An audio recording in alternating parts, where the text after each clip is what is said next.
Olá, eu sou a Denise e junto com a Monique nós vamos estar apresentando como a arquitetura vernacular acontece em climas quentes e secos. Eu vou começar explicando o que é um clima quente e seco, onde ele acontece e como a arquitetura pode contribuir para o conforto térmico nesse clima. Ele é caracterizado por uma grande amplitude térmica, apresentando altas temperaturas de dia e baixas temperaturas à noite. Isso acontece por conta do ar seco, devido à escassez das chuvas desses locais. Também por não apresentar muitas nuvens, a radiação solar ela é direta e os ventos são quentes e carregados de poeira. Ele é encontrado majoritariamente no intervalo das latitudes de 20 a 30 graus, tanto ao norte quanto ao sul da linha do Equador. Eles são caracterizados como regiões semiáridas, desérticas e regiões de tropical seco, como acontece, por exemplo, no norte da África, na Austrália, na região do Mediterrâneo, no litoral oeste da América do Sul e dos Estados Unidos e em parte do nordeste do Brasil. Para um melhor conforto térmico nas regiões que possuem um clima quente e seco, o homem desenvolveu algumas estratégias e tecnologias bioclimáticas para a arquitetura nesse clima. A primeira é uma das principais e também uma das principais estratégias é aumentar a inércia térmica, diminuindo a troca de calor entre o interior e o exterior da edificação. Para isso, algumas soluções são aumentar a massa das paredes na cobertura, fazendo elas mais grossas e com materiais mais pesados, construir tetos jardins e também aumentar a proximidade entre as edificações.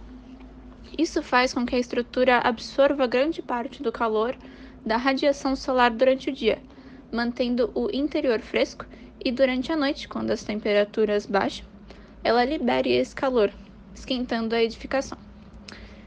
É importante também contar com algumas estratégias de sombreamento para diminuir a incidência solar durante o dia. Isso pode ser feito utilizando elementos de proteção, como brises, beirais, pergolados ou mesmo a vegetação. Também construindo edificações mais próximas, assim uma edificação faz sombra sobre a outra, e também com a construção de pátios internos, assim a edificação faz sombra sobre ela mesma. A ventilação durante o dia, na verdade, ao invés de ajudar e refrescar a edificação, ela pode acabar atrapalhando, porque os ventos que vêm de fora, eles são muito quentes, então pode causar uma sensação de abafamento dentro da edificação. Assim, novamente, o pátio interno pode ajudar, né? Porque ele cria um microclima próprio para a edificação. Então, se possível, a gente pode tentar manter as aberturas para o exterior pequenas e aberturas maiores para o pátio interno, e também em lados opostos da edificação, para que haja essa troca de ar. Uma última estratégia é tentar aumentar a umidade do ar. A água, ela absorve parte do calor e refresca os ambientes.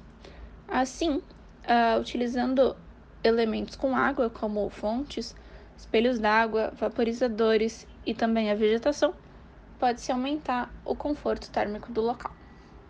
Bom, vou mostrar alguns exemplos dessa tecnologia aplicada na arquitetura vernacular para este clima. Como, por exemplo, nós temos as edificações chamadas Casbah, localizadas no Iêmen e no sul de Marrocos. Esse local ele apresenta grande oscilação de temperatura, de dia chegando a 45 graus e à noite podendo chegar a 0 graus. A Casbah é construída com um pátio central murado e 4 torres nos cantos. Os muros são grossos, são construídos com argila, tijolo e palha, e como elemento estrutural, eles usaram palmeiras para providenciar a rigidez. Os muros têm grande inércia térmica, armazenando calor durante o dia e liberando à noite. E como se pode ver, outro elemento são as pequenas aberturas. Outro exemplo é o Pueblo, que fica localizado no sudeste dos Estados Unidos, que são moradias indígenas, como por exemplo o Pueblo de Taos, na primeira imagem, onde os muros são grossos, são feitos de adobe, e a construção é um conjunto de casas, uma do lado da outra, assim diminuindo a insolação direta. As coberturas são planas devido à pouca presença de chuva e as aberturas são pequenas. Além de ser construído diretamente sobre o solo, também há câmaras subterrâneas que eram usadas em cerimônias. Outro exemplo é o Pueblo Bonito. Como mostra na segunda imagem, ele foi construído em uma forma circular e a abertura é voltada para o sul e há uma encosta ao norte. Dessa forma, de acordo com a latitude do local, reduz a insolação direta no verão e no inverno há uma maior incidência do sol e barra os ventos frios. Um exemplo de arquitetura vernacular mais atual desse clima é a Grande Muralha da Austrália, projetada pelo arquiteto Luigi Rosselli em 2020, localizada em Pibara, região desértica no noroeste da Austrália. A edificação é o alojamento em taipa pilão, que incorpora a paisagem e a arquitetura vernacular do interior australiano. No alojamento, os quartos são um do lado do outro e há um brise horizontal na abertura de cada quarto. Os muros possuem uma espessura de 45 centímetros, composto por argila, terra e cascalho de um rio da região.